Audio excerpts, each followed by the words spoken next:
Hi there, Ange. Can we just start off, first of all, with team news and if Lucas Bergvall is fit and available to play? Team news, pretty much the same as last week. No, Lucas isn't available, so pretty much the same as we were as of last week. Ian, please.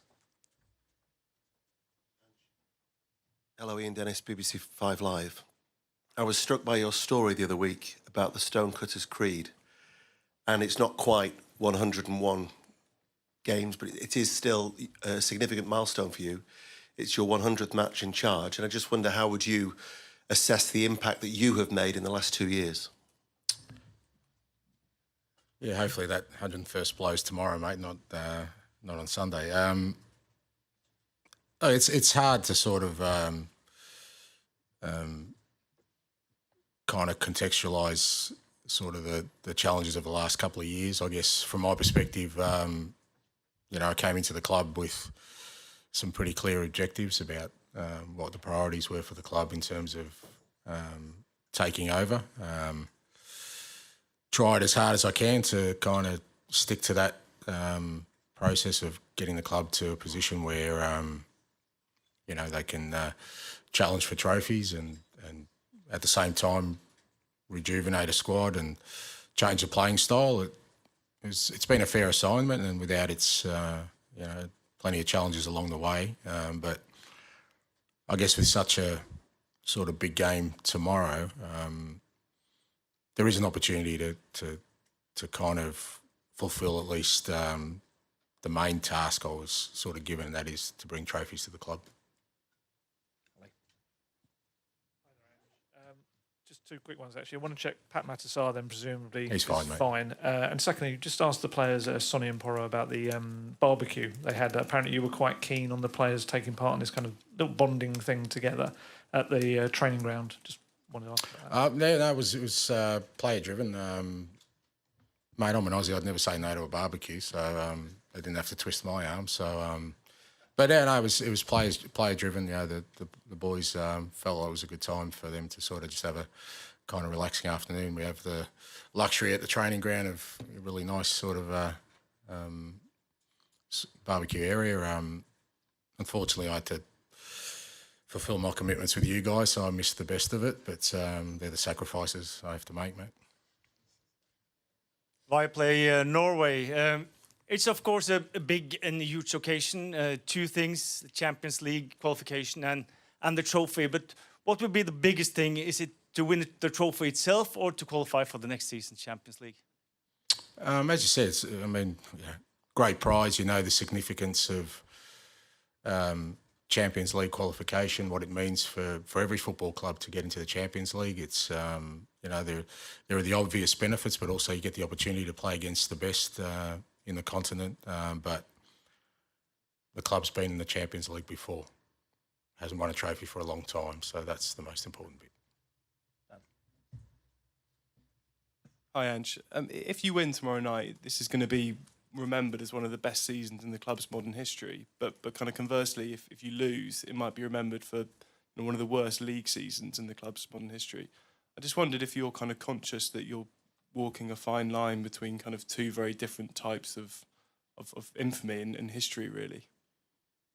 That depends on your outlook, Dan, but I'll tell you one thing, irrespective of tomorrow, I'm not a clown.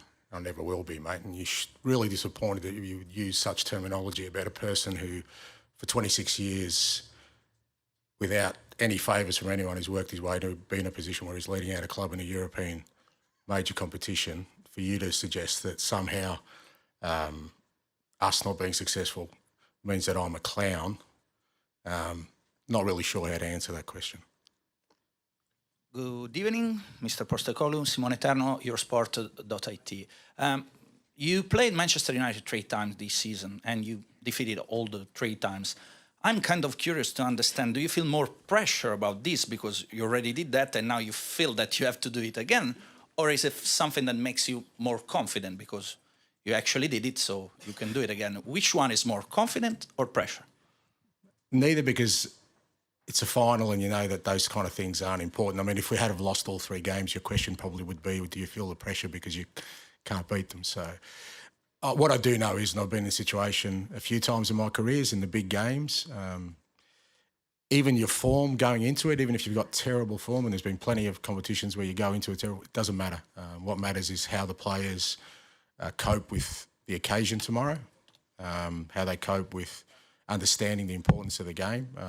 From both clubs, you just don't know how players will react to such a big occasion. And, you know, my role in that is to try and prepare the players in the best possible way, and also to prepare the players for Manchester United to be at their best. That's what you have to prepare for. And if you prepare that way and then you go out there and sort of play to the potential that you can, then you give yourself an opportunity. But I don't think it really matters what you've done before against any opposition when it comes to big games. Maybe in the league that it's a bit different, but I think in a big important final, everything gets decided on the day. Matt. Here and back. João. Here. No. Just at the front first, please, and then we'll come to you. I thought you were throwing your voice there for a second. Ange, a lot of people seem to think this might be your penultimate game in charge. What do you think? Does it matter? Doesn't matter, really. It doesn't matter, because the reality of it is the opportunity is the same for me, and more importantly for the club. I've said before, whatever happens beyond tomorrow is kind of irrelevant when you think about the opportunity that exists right now, and that is to provide something special for this football club and for the supporters and for everyone who's worked so hard, not just this year, but for the last, however years, 15, 16 years been for a trophy, and 41 years for a European trophy. I think that, if I was worried about my tenure at this football club, fair to say we wouldn't be in this position, because I would have been distracted long ago. I'm pretty good at just sort of making sure that all my focus is on, giving this football club the best opportunity it has had for a while to do something special. And whatever happens after that, mate, I'm very, very comfortable that I'll continue on trying to win trophies wherever I am. Now here. I'm João Barreto from COYS TV. We are from Brazil. I want to ask you about Richarlison. What is the difference when he plays and when he doesn't? What the team gain with him? And I heard that you came to Brazil like years, and you became a Vasco fan. Is it true? I have to be careful about who I support, because maybe I'll coach in Brazil one day and they'll tell me, and I end up, I don't know, it's Corinthians or something, and it'll cause me problems. Firstly, Richie, so pleased for him because he's had a tough time, Richie, not just this year, but since he's been at Tottenham. He's had some injury problems. He's never really had a stretch of games, but, and it's been very tough on him, both physically but also emotionally. But he's in a really good place now. Physically, he's worked really hard on his fitness, and, he plays with so much passion and determination, Richie. Every time he plays, he just gives 100%. He has quality as well, and it's great to have him in the team. I think for us, he provides something different to our other attacking players. He's already made a big impact for us in the Europa Cup, and particularly in the semi-final. And just really pleased for him that through all the difficult times he's had, he's now in a place where he's fit, he's available, and he's excited about contributing. And I've always loved Brazilian football. I actually played against Vasco da Gama in 1985. They came to Australia, and Roberto Dinamite was playing at the time, and I got his shirt, and I still have it. So every time I visited Brazil, there's always an association with Vasco. Obrigado. Coach, καλησπέρα. Αλέξανδρος Ξενικάκης από την τηλεόραση του Αντένα από Ελλάδα. Πού είσαστε? Εδώ, στο βάθος. Ah, Συγχαρητήρια. Θα ήθελα μια πιο προσωπική ερώτηση να σας κάνω. Είστε ο πρώτος Αυστραλός αλλά και ο πρώτος Έλληνας που θα προπονήσει μια ομάδα στον τελικό. Ποια είναι τα συναισθήματά σας εν ώψη της αυριανής ημέρας? Γράφετε ιστορία και για το ελληνικό ποδόσφαιρο. Αν θέλετε να μας πείτε και δύο κουβέντες στα ελληνικά, θα μεταφράσω εγώ την ερώτηση στα αγγλικά. The question is about your personal thoughts. You are the first Australian and also Greek guy to coach a team in the European final. Thank you. thank you. Yeah, I'm very proud of that because I think, it's kind of what I was saying before, that just to me, to be in this position where I've come from. I was born in Greece. I'm very proud Greek. My father made sure that, I understood where our roots were and what it means to be Greek, and I've carried that through my whole sort of life. And I grew up in Australia, and in the other side of the world where football, unfortunately, wasn't a prominent sport. But my father, he took his love of football from Greece to Australia, and he worked really, really hard. As I've said before many times, my mum and my dad, they left their home country, their family, everything they knew for their kids, for me. And I hold that dear to my heart. And he's not with me today, but he is with me all the time. So I feel it very strongly. I feel, I love being Greek. I love that I was brought up in Greece. It's I think we're all retire one day. And I love that I grew up in a country in Australia where, even though football wasn't, a big sport, when you grow up in Australia, you also have the attitude that when it comes to sport, you'll take on anyone, doesn't matter how big or small they are.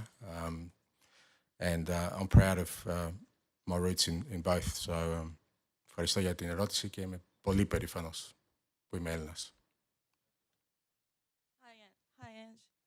I want to ask if how important Captain Sonny has come back from injury. Like, how much do you trust him, and how his experience can motivate to the younger players in squad?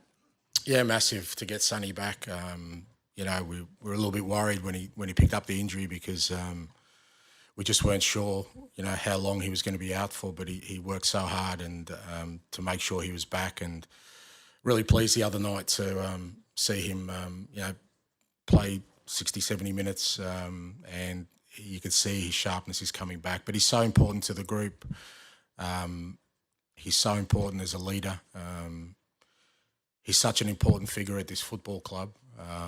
And, it's a big motivation and driver for all of us, including me, to give him a trophy that his career deserves, because, again, he's a guy who's come from the other side of the world. Not many players have come from Asia and it's stayed in the Premier League, the top league in the world for so long, maintaining that excellence.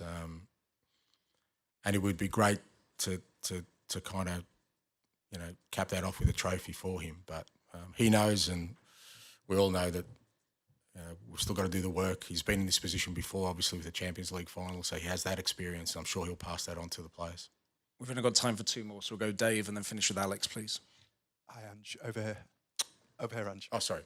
Just following on from what you said to Matt, we've spoken to quite a lot of the players in the build-up to the final, and they're all very conscious about, the subject of your future.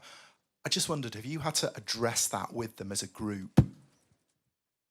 No, because I think, again, that would be not really helpful in what is before us right now. I've said to the lads from day one, it's nothing's guaranteed in life. Nothing's guaranteed in sport. So you just got to try and make sure you take every opportunity before you, and that's what I've done my whole career. I've been in this position before, where the big game was the last game I managed. It's not unusual territory for me, and I've always navigated that pretty well, because for me nothing's more important than my responsibility to this football club to its fans that tomorrow me and the players' minds are only on one thing, and that is trying to create something special. Well, I mean, I qualified for a World Cup. I left, won the treble with Celtic, and left. So, Alex, to finish, please. Won at Brisbane. I left. It's actually more common than you think. So. That sort of leads on to my question, actually, Ange, because I think the assumption is that your future will be decided purely by the hierarchy in the football club. My future is assured. I don't like. Wouldn't be the first person who changes jobs, mate. We all change jobs. I'm sure you've had more than one job. My future's assured. I've got a beautiful family. I've got a great life. I'll keep on winning trophies till I finish, wherever that is. So don't worry about my future, mate. My future is not entwined with anything. Right, my future is assured, you know, provided, God willing, my health remains and my beautiful family is beside me and my friends. There's nothing wrong with my future, mate. Don't stress, mate. I meant specifically... Sleep easy at night. I will try. I'll be okay. I will try. But I meant specifically at Tottenham. Is there a scenario where you win the trophy and you think, actually, my job is done here? No, because I don't think my job is done here. We're just, you know, I really feel like we're building something, and what a trophy does is hopefully accelerates that. So I still think there's a lot of work to be done. That's quite obvious with the way we've sort of, you know, the challenges we've had this year, which I think are well chronicled. But you know, I think there's some reasoning in that, in the context of that. But also there's been some growth that I'd like to see through. But you know, whether that happens or not it's not that important right now. But I don't think. No, I'm far from think this job's finished, and I certainly feel like, you know, there's some growth there that we can take this club to where it needs to be. Thank you very much. Thank you. Thank you very much, everyone. That concludes Tottenham Hotspur's pre-match press conference for the UEFA Europa League final. There'll be an open training session starting at 5:30 on the pitch. Then their opponents, Manchester United, will do a walk around at 7 p.m. and their press conference will start at 7:30. Thank you very much.